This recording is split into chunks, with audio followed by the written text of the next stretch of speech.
Mercedes-Benz is unquestionably the most famous name in automotive history. It is probably more universally known throughout the world than Rolls-Royce. To many people, the name means many things: elegant limousines, sleek sports cars, tiny economy cars, magnificent trucks. But to the motoring enthusiast, the name means Grand Prix cars, and at that, the most successful and unique Grand Prix cars ever built. In 1937, Mercedes, conforming to the FIA formula for that year, designed and built a 5.6-liter car developing over 600 horsepower and weighing 1,800 pounds, producing the best power-to-weight ratio ever achieved. Out of 9 Grand Prix races entered that year, the car won 8 of them. That record speaks for itself. The following year, the FIA formula was altered, limiting engine displacement to 3 liters blown. In that year, Mercedes designed and built a V12 car, developing 480 horsepower and weighing 1,900 pounds. In 2 years racing, this car won 11 races. That record also speaks for itself. But these 2 cars had something besides the ability to win races. Between them, they put out probably the loudest and certainly the most terrifying noises ever created by internal combustion engines. Recently, the Mercedes factory at Stuttgart offered to send these cars to Oulton Park in England for a demonstration.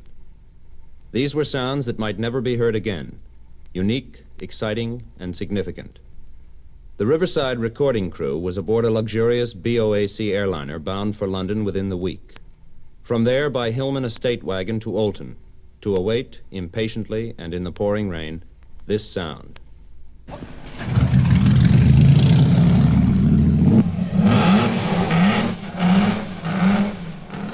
This is the later 3-liter car, with Peter Collins of the Ferrari team at the wheel.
beautiful. Yeah, is it? Yes. Mind you, it's The brakes are very heavy, aren't the brakes are all right. They're no heavier than they are on a Ferrari, anyway. Really? No. they? The stops are alright. Huh? Stops Stops, are oh all yes, right. stops all right. Really? Good. Is alles alright? It's so good. But you'll find the power comes in with a wallop at about 5.5. That 5.5? Yeah. But you use these two mostly, you know. Which? Second and third. Ja, dat zou je erin zetten. Second and third. And to put it in bottom to start, you push that down, Yes. and then it'll go in, you see. You started in first. I started in second. Second. Here it goes.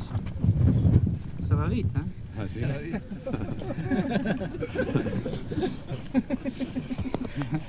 Ik kan natuurlijk die Leistung hier nicht auf den Boden bringen bei dem Wetter, das ist ja ganz klar. Yeah, of course, this weather on this particular Oh, track, you yeah. can never get it up to the full. Yeah, but this circuit anyway is very slippery in the wet. Yes. Yeah, in the wet. And Das ist natürlich keine Regenreifen. but it's aber much natürlich much nicht mehr more And you haven't comfortable got- ride than I thought it would be. It is. Mm. Was meint er? It's viel bequemer als ich gedacht hat. Ja. Das ist ein bisschen eng zum Sitzen. Yeah. The only thing It's is a the little steering narrow. wheel. It's a little Yeah, narrow. The but- seat's a little Yeah, narrow. but the steering wheel's a bit near as well, of course. Steuerrad's ein bisschen nah dran. Ja, das ist die frühere Fahrer, die sind ganz eng gefahren. But Ich you kann auch think you nicht had eng enough fahren. power to get around the track all right? I think we've got enough power to get us from here back up to North Scotland and back again.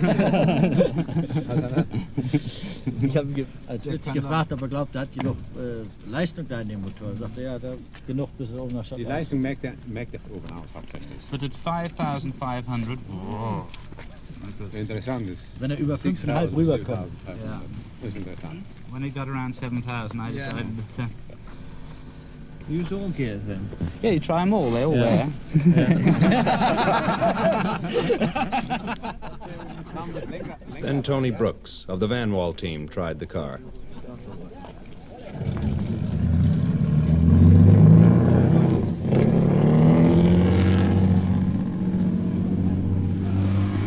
Well, Peter, you've driven it a few laps. What do you think? Well, I think it's very surprising. It's nowhere near as bumpy and hard as I thought it would be. And the brakes are very good, about the same pedal pressure as you've got on the Ferrari sports car. The suspension is remarkably comfortable. But at about 6,000 revs, a lot of little men sort of winding up keys for horsepower suddenly appear from somewhere, and it really goes then. My goodness me, between 5,500 revs and, well, then on up. But it's a very tractable car. It's much more, it's easier to drive than I would have thought it would have been. You found them vastly different in handling than the cars you've been Not a lot. I mean, there, when you go around a corner, you've got so much horsepower that if you squeeze the throttle too hard, you go back the other way again and you turn right round. But whereas present-day car, except in lower gear corners, sort of first, second and third gear corners on a present-day Grand Prix car, you don't, really get the power. With that one, you've got power everywhere.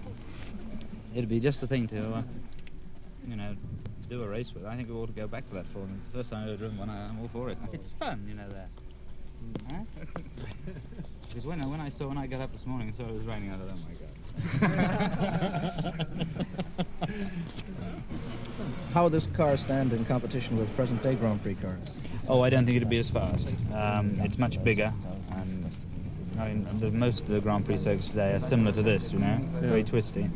And even the present-day Ferrari is a bit big, if anything, I think that you can't use the horsepower here. I mean, somewhere like Reims, yes, or Arvis, or something like that. There's so much power. Next, the 5.5-liter 8-cylinder car was rolled out, and after protesting a bit, fired up.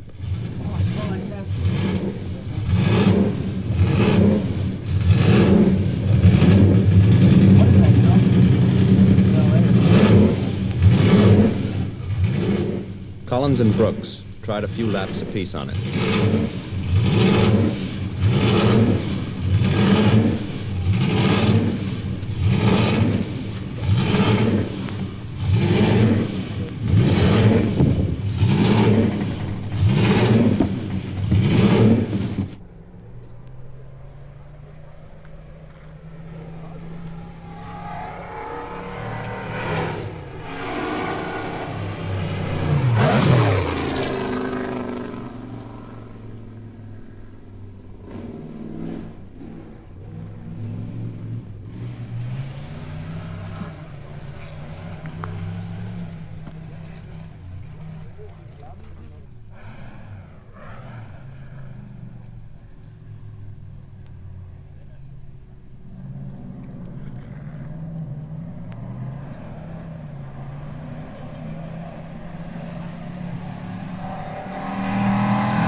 Then Brooks came in and gave his impressions of the car.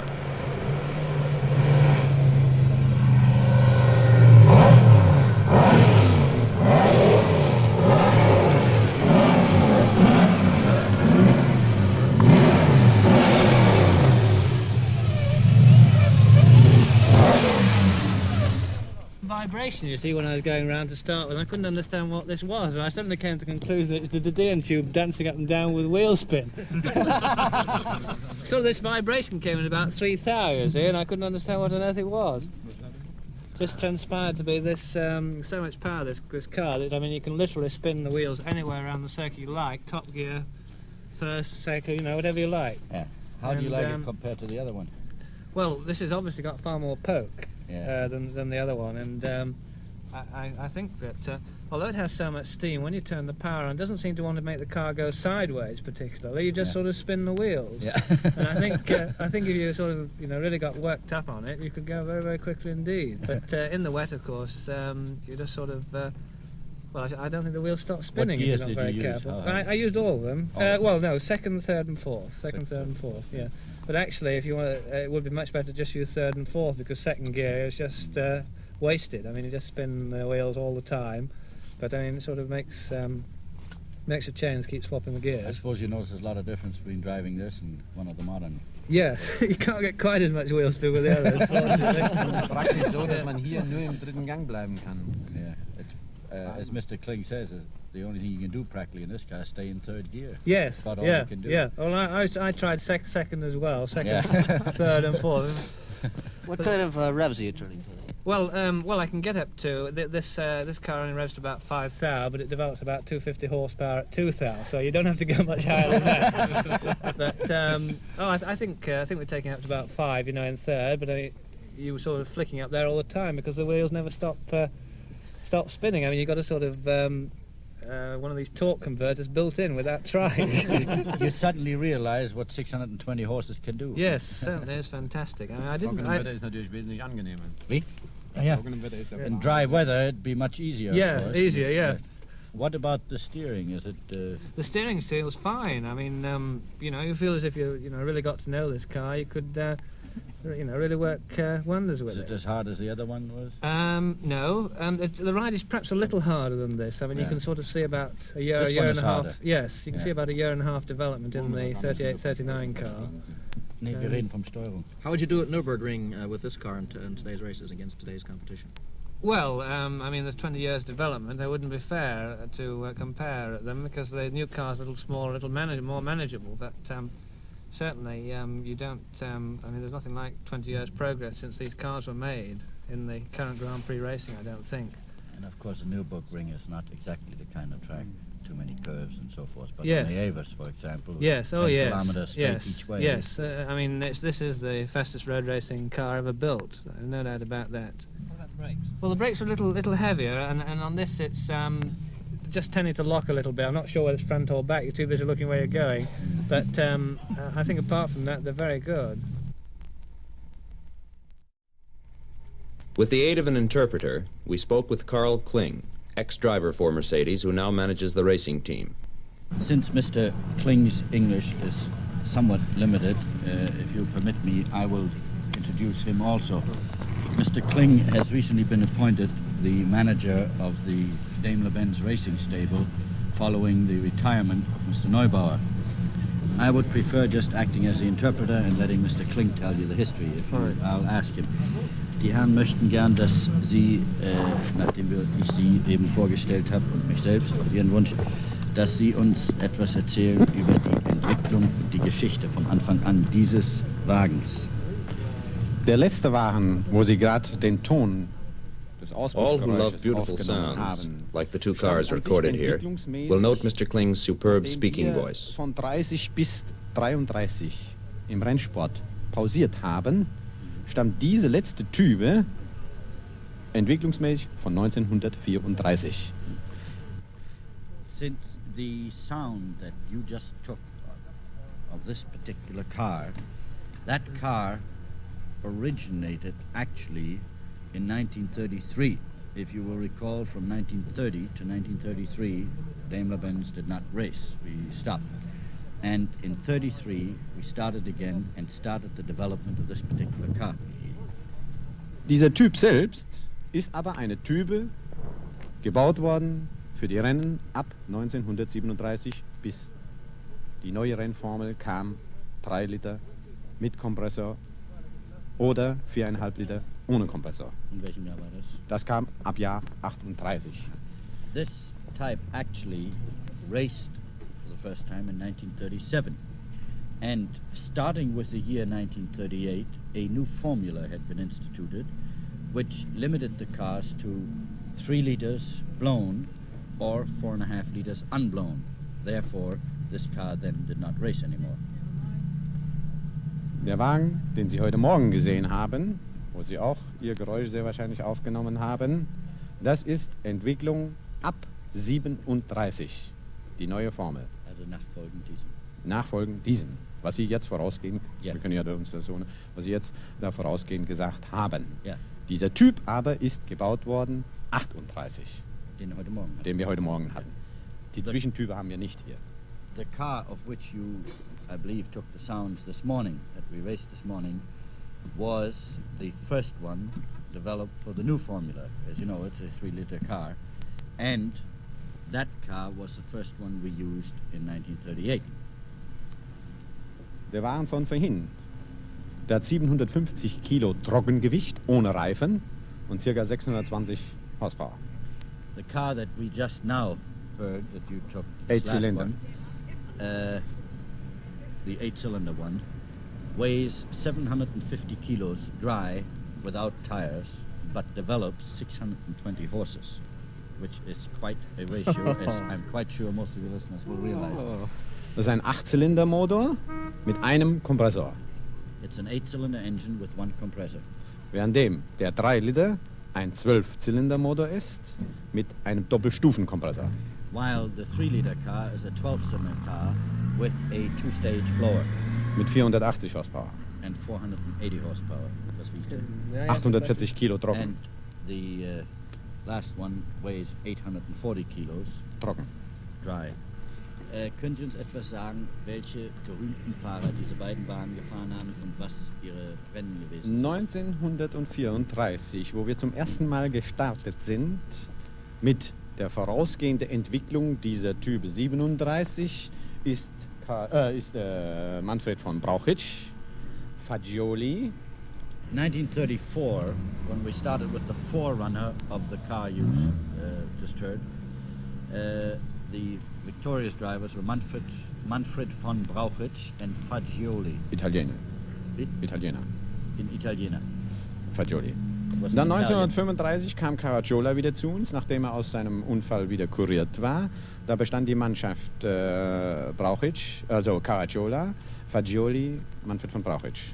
In 1935, after Caracciola had recuperated from his accident, he rejoined the factory team, and it then consisted of Caracciola, von Brauchitsch and Fagioli.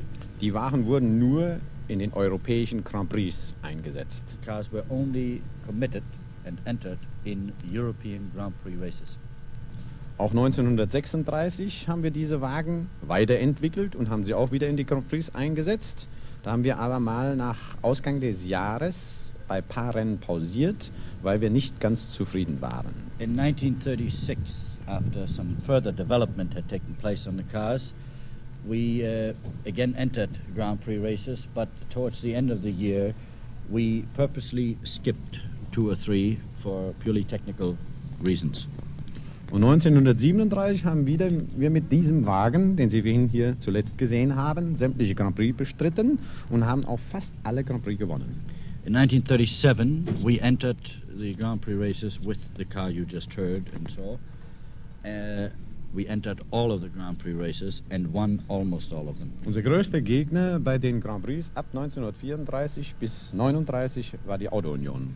Our biggest opponent from 34 to 37 in the Grand Prix races were the Auto Union cars. Und 1937 kam Hermann Lang, der damalige Nachwuchsfahrer, auf diese Wagen und hat fast ab 1937 alle anderen vorausgehenden Fahrer geschlagen. In 1937, Hermann Lang, a young German, as we call it, apprentice driver, the official status, was started on these cars and in the ensuing years beat all the records of the previous drivers on these cars. Hermann Lang hat dreimal hintereinander das große Tripolis-Rennen gewonnen. 37, 38 und 39. Auf dem 37er Modell, auf dem 38er Modell und 1939 auf der damalige schnelle Entwicklung 1,5 Liter mit Kompressor. Den haben wir innerhalb eines halben Jahres entwickelt und haben ihn auch eingesetzt und haben sofort auf Anhieb gewonnen. Hermann Lang proceeded in 1937, 38 and 39 to win each time the Grand Prix race of Tripolis. In 1939, we suddenly were given 6 months' time to develop a 1.5 liter car because of the limitations the Italians had placed on it, which we proceeded to do, put Hermann Lang on it, and he won, hands down. Wir wollten uns ein Handicap auflegen, da sie mit unserer vorausgehenden Konstruktion nicht mehr mitgekommen sind. Haben sie plötzlich für 39 die 1,5 Liter Formel gebracht und haben mitgedacht, da sie Entwicklungen schon hatten, da kommen wir diesmal nicht mit. Und siehe da, wir haben davon Wind bekommen, haben innerhalb eines halben Jahres diese neue Type entwickelt und auf Anhieb alle Konkurrenten geschlagen. The background story to it was the fact that in 1939 the Italians realized that as far as design, development, construction of race cars were concerned, we managed to get a little bit ahead of them. So they decided for their Grand Prix race to change the formula to limit it to 1.5 liters. Our factory sort of got wind of it, and within 6 months, which is a very, very short time for designing, developing a Grand Prix racing car, especially if you have been fooling around in twice the displacement, we developed this car, and as I said, put Hermann Lang in it, and he won it. Can we have a little bit of your background as far as past victories is concerned and past racing is concerned? I'll be glad to ask him, but it'll be quite a list.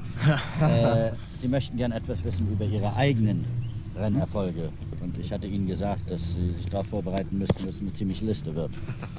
Schön gut, was soll man da sagen?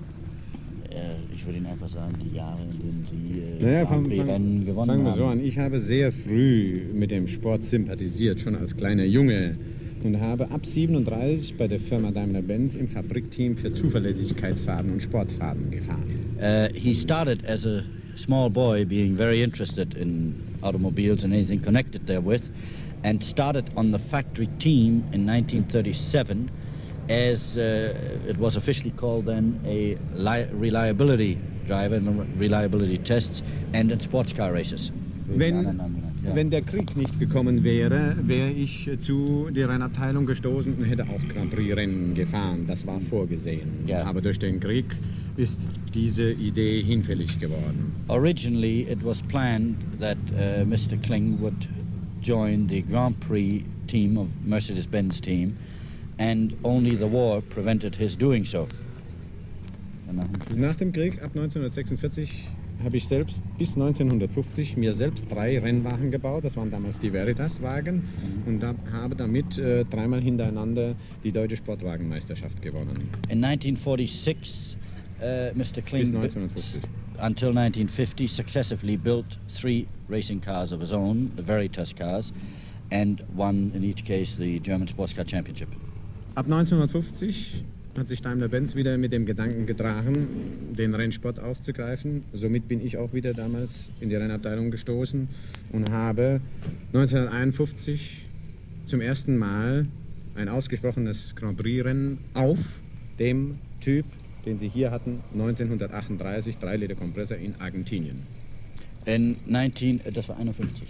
1951. Ja. In 1951, Mercedes-Benz started again in Grand Prix racing, and Mr. Kling joined the Mercedes-Benz team and started on the car we saw here today, the 3-liter car, in the Grand Prix of Argentina. 1952 haben wir aus unserem Typ 300 den Typ 300 SL entwickelt. Mit dem 300 SL sind wir 1952 haben wir uns an sämtliche Sportwagenrennen beteiligt und haben auch praktisch diese großen Rennen, sind ja nicht ganz unbekannt, wie die Carrera, 24 Stunden von Le Mans, Sportwagenpreis von Bern, großer Sportwagenpreis vom Nürburgring und Mille Miglia erfolgreich abgeschnitten. In 1952, we developed from our original 3-liter car the now famous 300 SL, with which we entered the International Sports Car Championships in Bern, Nürburgring, 24-Stunden-Rennen Le Mans, 24-hour Le Mans, Carrera Panamericana, Mille Miglia, and the Mille Miglia. And in each case, as you well know, Daimler-Benz won. When is Mercedes-Benz coming back to international racing? Möchte jetzt die übliche Frage wissen, wann Daimler-Benz wieder in das Rennen eintritt. Und Sie möchten sich bitte Ihre Zeit nehmen, bevor Sie es beantworten, sich gut überlegen. Furchtbar einfach zu beantworten, das weiß kein Mensch. It is Weder die Direktion, weder ich, weder sonst noch jemand. I will give you a literal translation that is very simple to answer. No one knows, neither the management, nor the president, nor Mr. Kling. The 3-liter car, the W163. Then, rather rudely interrupting the dignified gentleman explaining things to the crowd, the 2 cars were fired up together and went off on their demonstration run.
I started that car at a Mercedes showroom on Tuesday night, and it's very much heavier than a racing car. In fact, you could not drive it like that.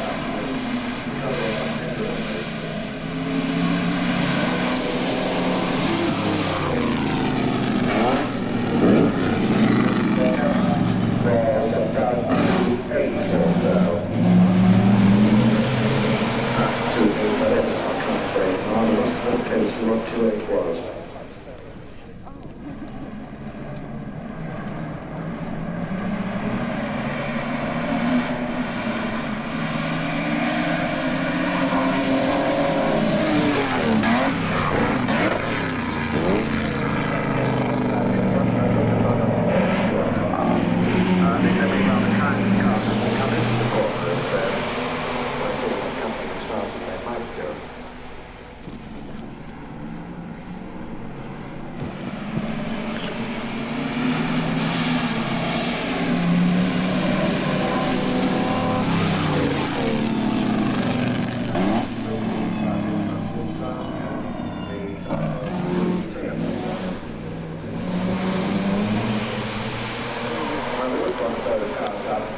I'm pretty sure that the 5.5 meter car.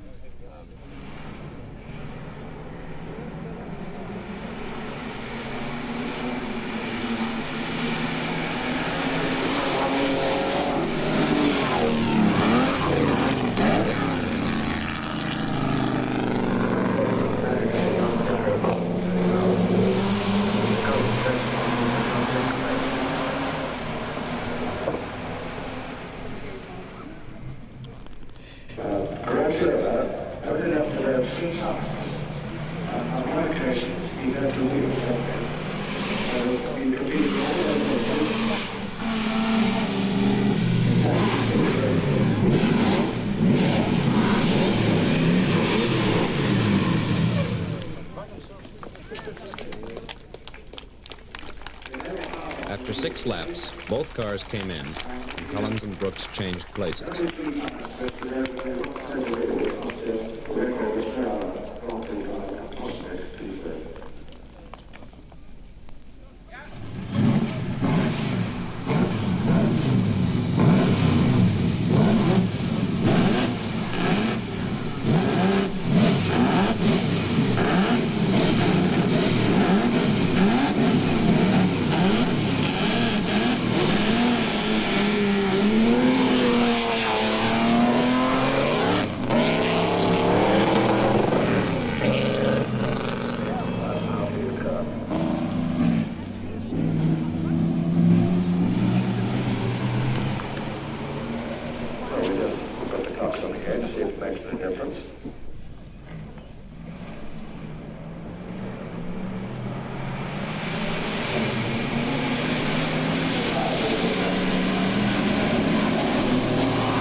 This is indeed a magnificent sound, never to be heard again on the famous circuits of the world.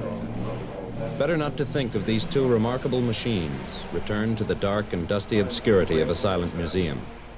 Better to leave them here, spitting out their colossal sound, menacing and alive, in the heat of battle where they achieved their greatest triumphs.